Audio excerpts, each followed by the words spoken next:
جو حسین کو مار سکتا ہے وہ حسین کے روزے کو مسمار کرنے میں اس کو کیا پریشانی ہے، کیا تکلیف ہے اس کو؟ تو عزیزان گرامی، یہ عداوت اس لیے ہے کہ کچھ لوگ انسانیت کے خلاف تھے، کچھ لوگ نہیں چاہتے تھے کہ انسانیت کا پیغام عام ہو، لہذا وہ اس زمین کے اوپر فساد پیدا کرنا چاہتے تھے۔ اور آج تک ساری دنیا میں یہ محرم جو ہو رہا ہے، اس کا معجزہ یہ ہے کہ یہ ایک ایسا واقعہ ہے کہ جو اپنی مظلومیت کی وجہ سے اور اپنی حقانیت کی وجہ سے انسانوں کے دلوں پر راست ڈائریکٹ اثر کرتا ہے، ڈائریکٹ اثر کرتا ہے۔ اور دنیا میں ہمیشہ جب کوئی لڑائی لڑی گئی ہے تو جس وقت لڑی جا رہی ہوتی ہے اس وقت ساری دنیا پر اس کا اثر ہوتا ہے۔ پہلے اخبارات تھے یا جو بھی تھا، ریڈیو تھا، یا اس کے پہلے بھی جہاں جہاں تک خبر جاتی تھی وہاں تک اثرات ہوتے تھے۔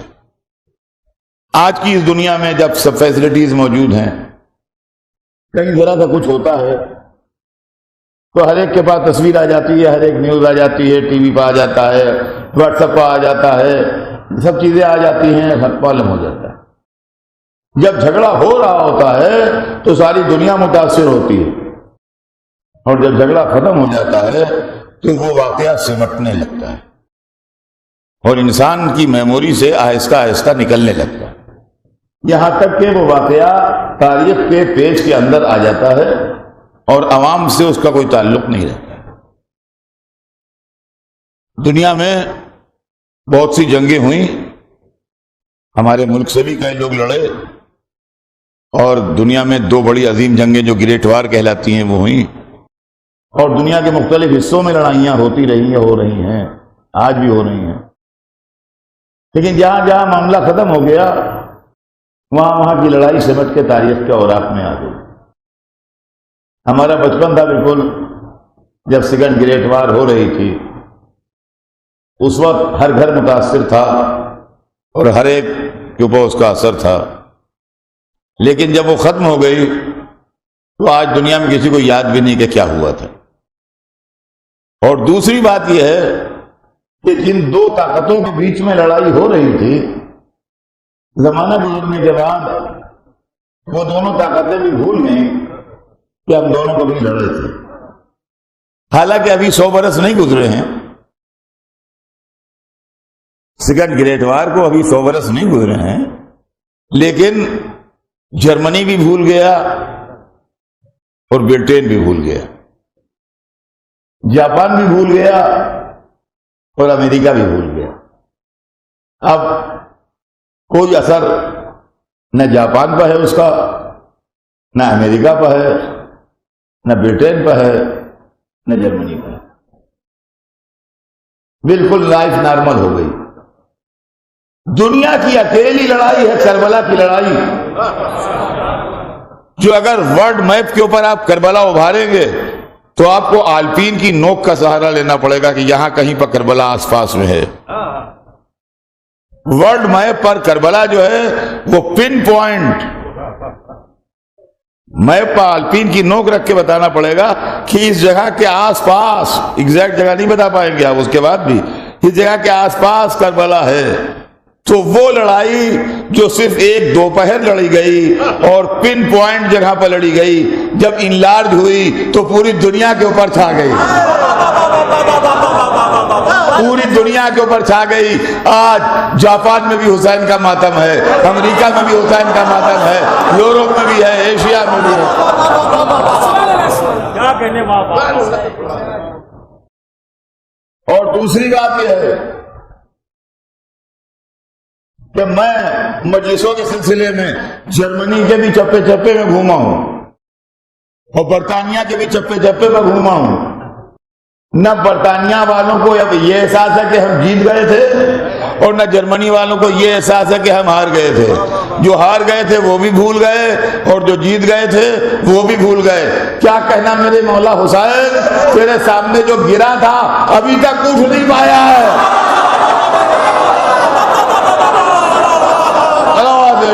محمد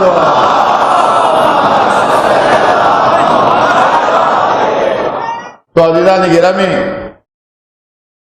واقعہ کربلا کسی ایک مذہب یا کسی ایک علاقے کے لوگوں کو متاثر نہیں کرتا، بلکہ اس واقعے میں خصوصیت یہ ہے کہ یہ سیدھے سیدھے انسان کو متاثر کرتا ہے. میں نے زندگی بھر مجلسیں پڑھی ہیں، میری مجلسوں میں کبھی کبھی غیر مسلم افراد بھی آتے ہیں، دوسرے مذہبوں کے لوگوں سے بھی میری بات ہوئی ہے، لیکن جس کے سامنے یہ واقعہ بیان کیا گیا وہ متاثر ہوا، اور اس سے اندازہ یہ ہوا کہ انسانیت متاثر ہے واقعہ کر. ہم نے سیاست کے کھیل میں انسانوں کو بانٹ دیا خانوں میں.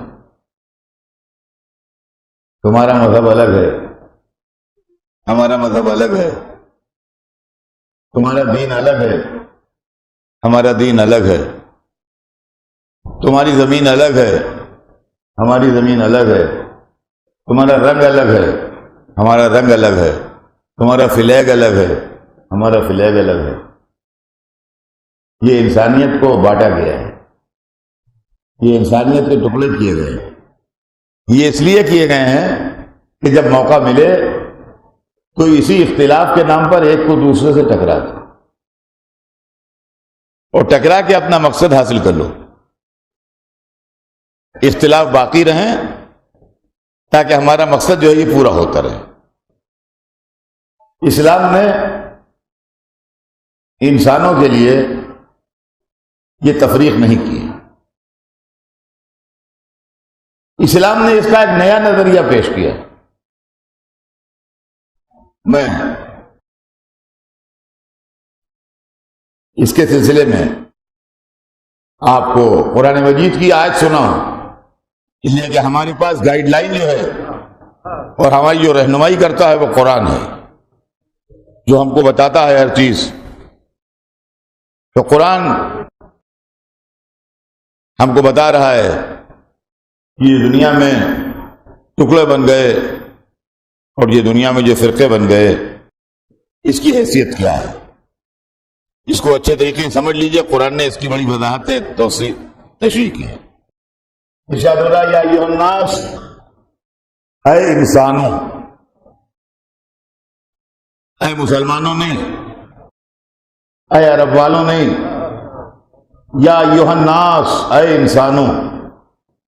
اور مختلف قبیلے اس لیے بنائے لتعارفوا، تاکہ تم پہچانے جاؤ.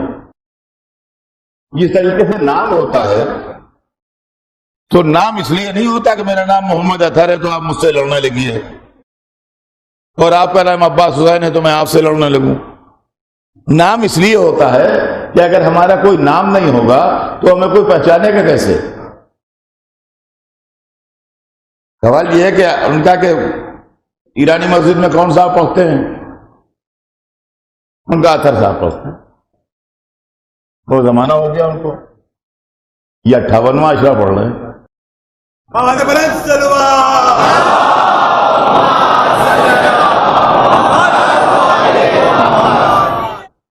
تو بھیا جب کسی نے پوچھا کون پڑھتا ہے، وہاں کا اطہر صاحب پڑھتے ہیں.